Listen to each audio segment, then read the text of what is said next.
It's the time of the season.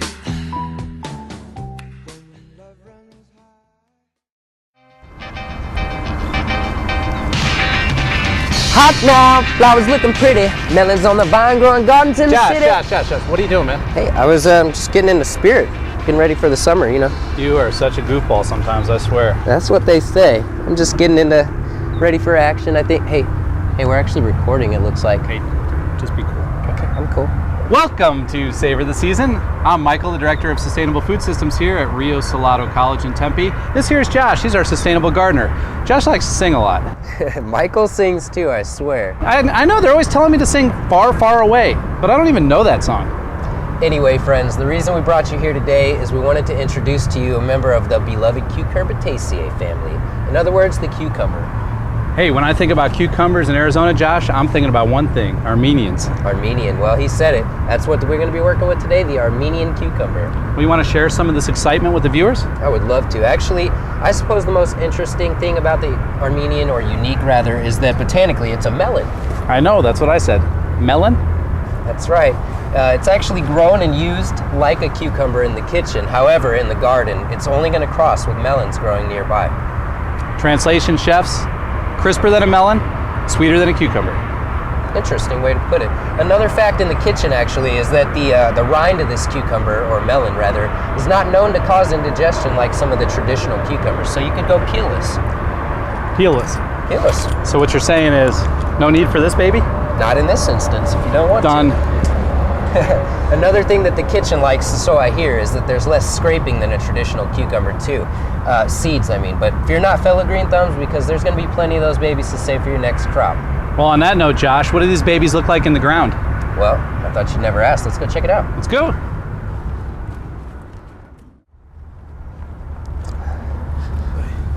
Oh, Josh, not exactly a space saver, is it? Not exactly. You can see this is a pretty massive sprawl coupled with the plant's large leaves, and that creates together working a nice foliar canopy. Okay, foliar canopy. I could use one of those over my patio at home. Maybe a little barbecue. What do you think? Absolutely. I bet that would feel pretty good. It's actually essential to this plant's survival, though. Its main function is to cut down on soil evaporation during the hottest months, so for instance, July. All right, that makes sense, especially here in the desert. Yeah, absolutely. And since you mentioned it, space saver, melons and cucumbers can be grown on a trellis or fence line, things like that. Just keep in mind when you do that, you're lifting the plant up and you're going to lose that foliar canopy. So therefore, you may need to provide some additional shade or water to replenish. All right. Hey, that totally makes sense too. When did you plant these? These were actually the end of March, so 50 to 60 days from seed to maturity in general. You have nice cucumbers coming out. But if you don't harvest them in that time frame, you can see quite a large melon. I pulled some out quite literally the size of my arm before. Wow, Armenian. Hey, maybe that's where they get their name. What do you think, Armenian? Possible. These are also less commonly referred to as the snake melon, but we'll get to that. Well, what do you say we grab a couple of these snake melons and make a little cool cucumber soup? Indeed, let's go.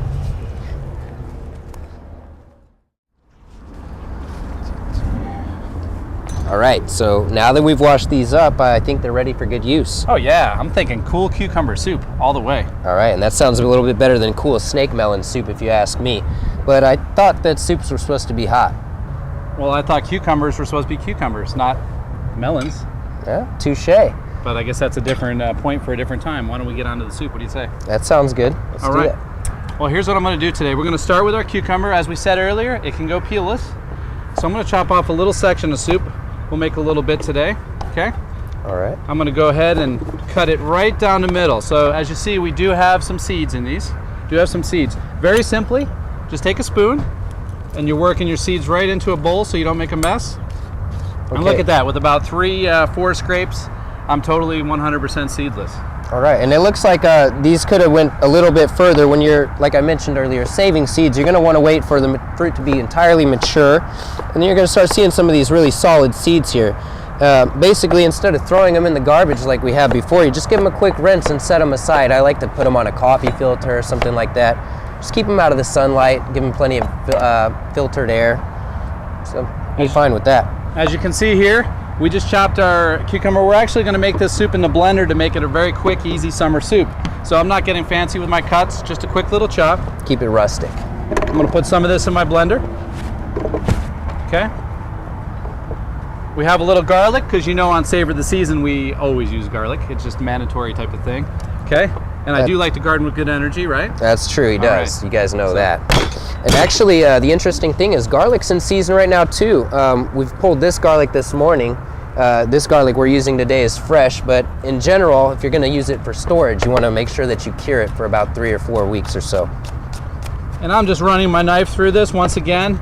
You might not even have to chop this, but we're just throwing it right in there because it's all gonna get blended up. What we have here is a little bit of fresh dill, okay? This is just gonna get blended up in the soup as well, so we're gonna throw maybe 2 sprigs in there. And we have some walnuts. Walnuts are optional. I know there's a lot of nut allergies these days, but if you do enjoy walnuts and you're able to eat them, they add a nice little texture, crunch, and flavor to the soup. Okay? And then lastly, we have some local olive oil. Okay? We love a little olive oil, healthy fat. That's right, absolutely. That'll also help the blender kind of do its work. Emulsify. Okay, so we're gonna pulse this a little bit.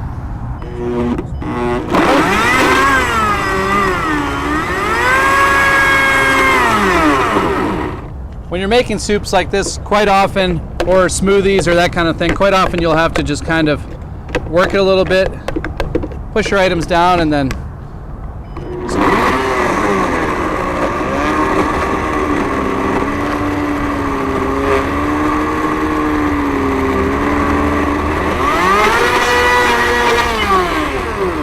all right, there we go. Beautiful. Kind of ground up there.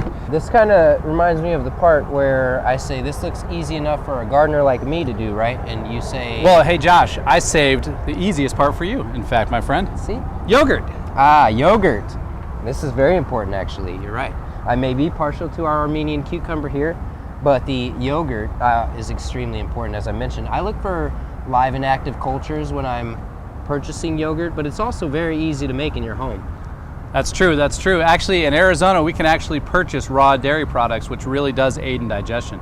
Excellent. So go ahead and slide some in here. Yeah, a couple of 2-3 scoops, I would say. All right, I'll go 3. I like yogurt a little bit. And this is a plain yogurt we have here today. Okay. Throw that on there. Let's pulse it a few more times. All right, so that's it. We're gonna finish it off like we always do with a little fresh cracked black. All right. Right in there. I'll be a little generous with it. And some salt. Yeah, and some kosher salt or some sea salt. Remember, with salt and pepper, you always can add more. So go start a little gentle. You can always add more after you taste it. I'm gonna throw our lid back on here. One more pulse. That's it, simple as that. That smells amazing too. Very fresh for the summer. Gonna pour that in there. Look at that. Look at that, great That color. is just beautiful.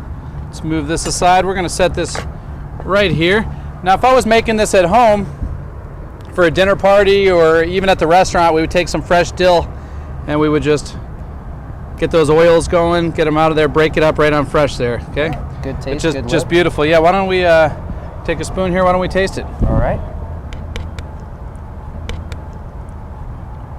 Oh, wow. Delicious. That is delicious.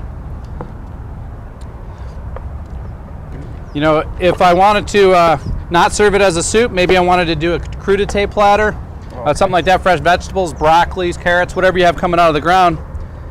Taste this. Yeah, okay. Use it as a dip. I mean, There you go. And you know, actually, I think this would taste good on maybe one of my summer tomato salads or something like that. You think? absolutely. That is just fresh and vibrant. That is amazing. Very good. Really, really amazing. For this recipe or any of the recipes we do on Savor the Season, don't forget to check out our website on the screen. And remember, always savor the season.